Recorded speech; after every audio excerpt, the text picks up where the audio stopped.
Assalamualaikum teman-teman, apa kabar? Ketemu lagi dengan saya Pusri.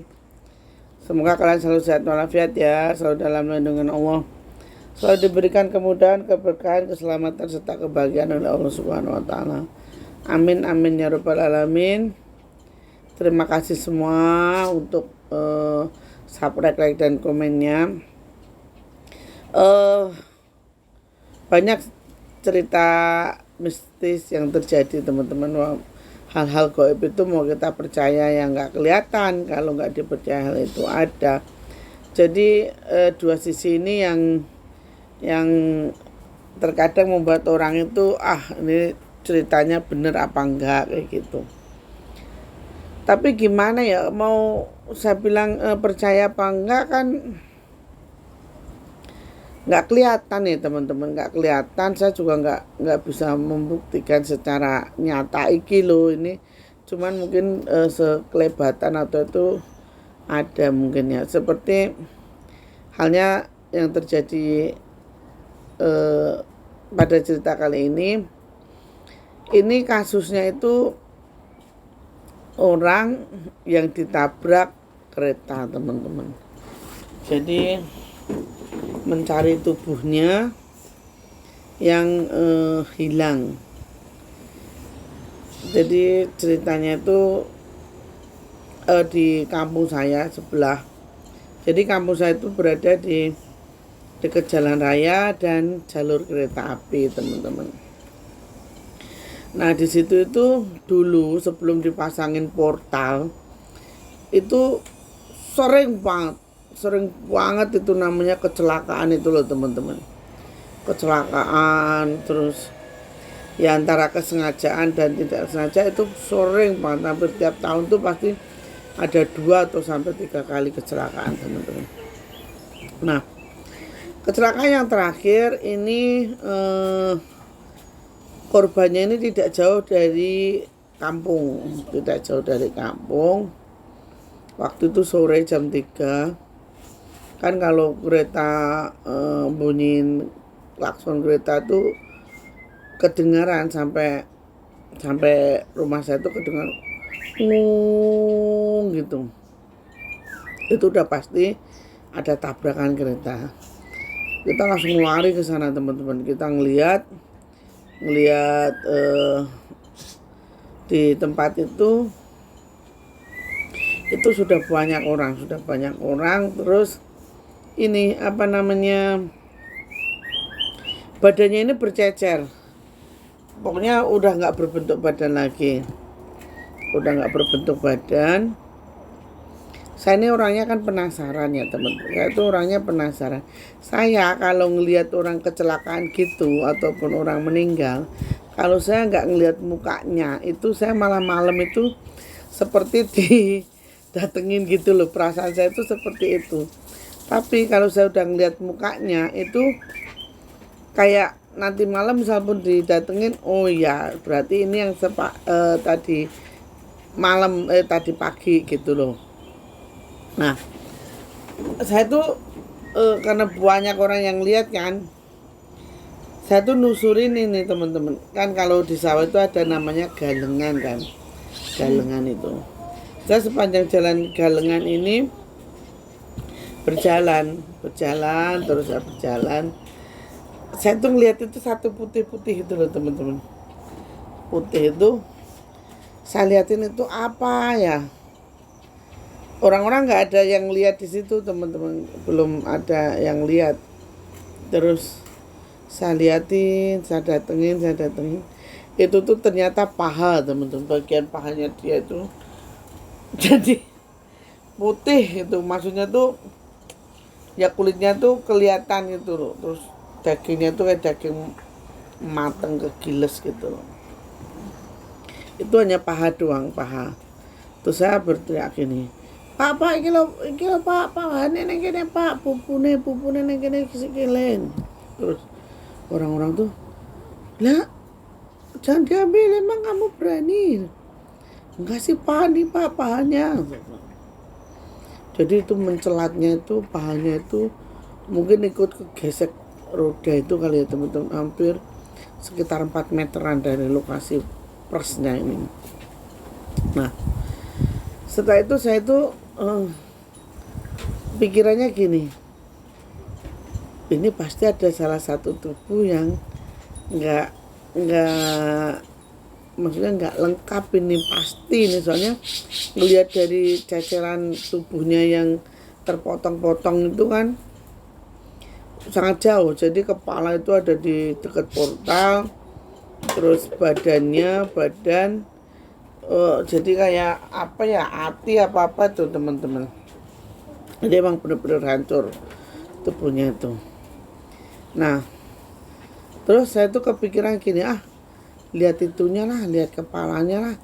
Kalau nggak ngeliat nanti saya malam malah nggak bisa tidur, saya bilang sama temen saya nih, ayo nih lihat kepalanya yuk nih. Enggak lah, nggak berani, setan enggak, dan ya kowe, kata gitu. Ayo, saya bilang enggak. Akhirnya saya berani datang tuh teman-teman, saya datengin, saya buka nih kepalanya tuh, ternyata kepalanya itu udah terbelah teman-teman.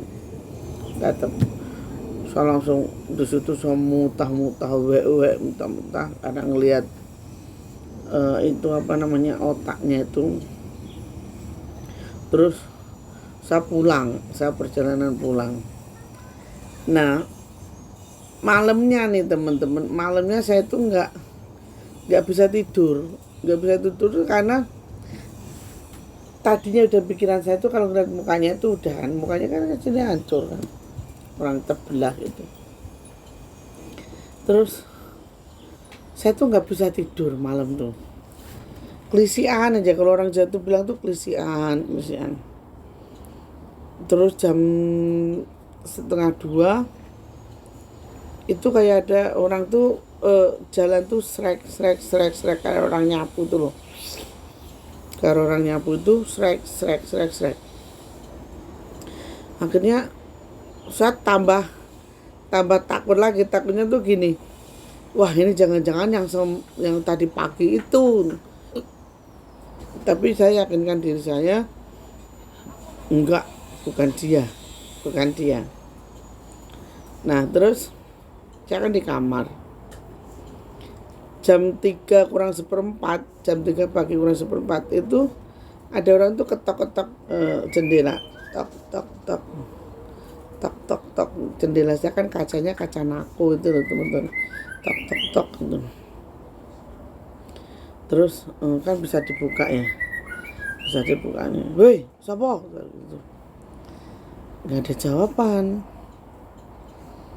Saya tutup lagi kacanya. Lagi tok gitu.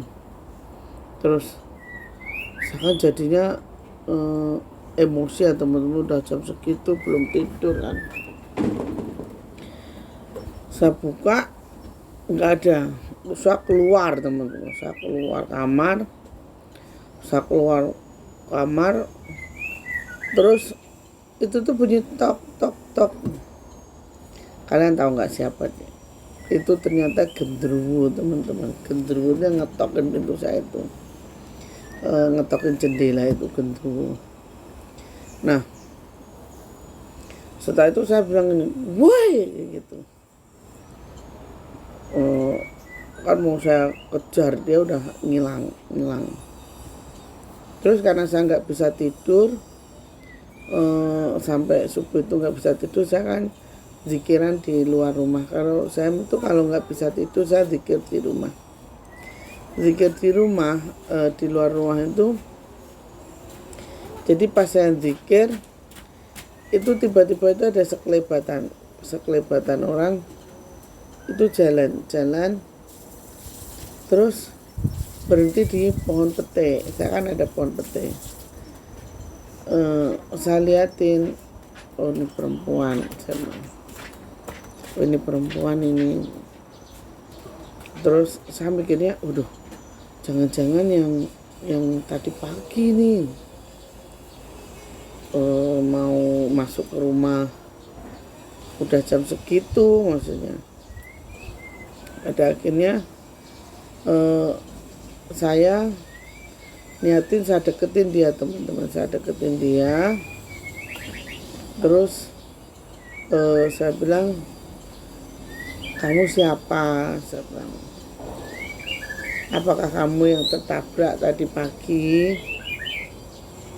Dia cuman diem. Cuman kalau kita itu sama bangsa kayak gitu tuh kayak ada batin ini yang berbicara teman-teman. Jadi kita nggak ngobrol, enggak. Jadi batinnya itu tapi kita tahu maksud dia. Oh, ternyata dia bukan yang tertabrak itu teman-teman. Dia bukan tertabrak. Ternyata dia itu berasalnya itu dari dam yang pernah menenggelamkan orang itu. Dia bilang bahwasanya di sana ada ular sangat besar. Ular itu kan sering minta korban juga dam itu teman-teman. Ular itu dia pengen pergi dari situ ularnya. Terus saya kan berpikirnya ya kalau mau pergi aja, kenapa datengin saya bilang gitu.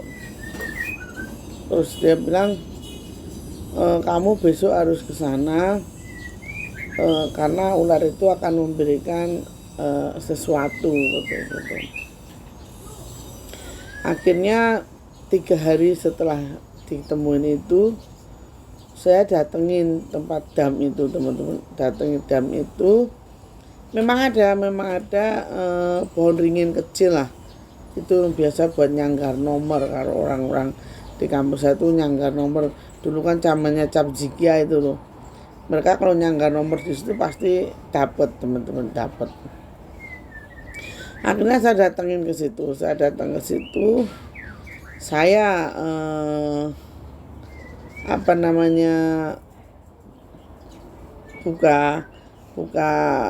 buka hiu, saya bakar. Tadi teman-teman saya ngantuk banget ini. Saya bakar, saya keluarin. Apakah benar kalau misalnya di sini ini ada barangnya, maka tunjukkan kepada saya. Saya waktu itu bertiga, terus teman saya ini bilang gini, Mbak, itu naik nomor aja Mbak, gitu. Jangan naik nomor, enggak. Wis nomor aja Mbak. Enggak, saya mau itunya kok, batunya kok. Nah akhirnya batunya itu keluar teman-teman, batu merah sekecil, bukan segede kelereng, sekecil, pokoknya kecil kayak bijinya sawo itu loh, sebiji sawo itu. Akhirnya barang itu ketemu sama saya, saya simpen. Nah di hari ke-6 setelah saya simpen barang itu, saya tuh didatengin yang ketabrak kereta itu. Dia bilang tolong carikan masih ada jari saya satu yang belum ketemu, adanya di dekat sungai gitu.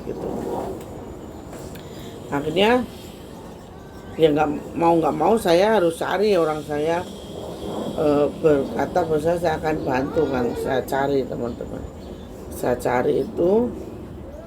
Akhirnya ketemu itu memang, tapi udah membusuk ya teman-teman, udah berapa hari itu, tinggal tulangnya aja. Terus saya kuburkan di situ. Saya jawab, ini jarimu sudah ketemu, sudah saya hormati, sudah saya bungkus kain putih seperti layaknya kamu ketika dikuburkan. Ini saya kuburkan, jangan pernah ganggu dan jangan pernah minta teman, saya bilang gitu teman-teman. Di malamnya itu tidak ada masalah apa-apa, dan hari selanjutnya juga sama. Terus saya sempat kan nyekar, waktu itu nyekar ke tempat dia kepalanya pecah, saya sekar, jangan pernah mengganggu ya, karena saya berkeyakinan bahwasanya koren yang kecelakaan kalau nggak diambil atau tidak dipersilahkan untuk mengikuti wadahnya, dia akan tetap di situ dan mencari teman-teman. Makanya kalau ada orang bekas kecelakaan tuh sebaiknya disiram kembang, korennya suruh ngikut jasadnya gitu. Demikian teman-teman, Mohon maaf jika tidak berkenan dengan video saya. Intinya ini pengalaman pribadi, hanya menceritakan pengalaman, mudah-mudahan ada manfaatnya. Kalau tidak ada manfaatnya, mohon untuk dimaafkan. Akhir kata, assalamualaikum warahmatullahi wabarakatuh.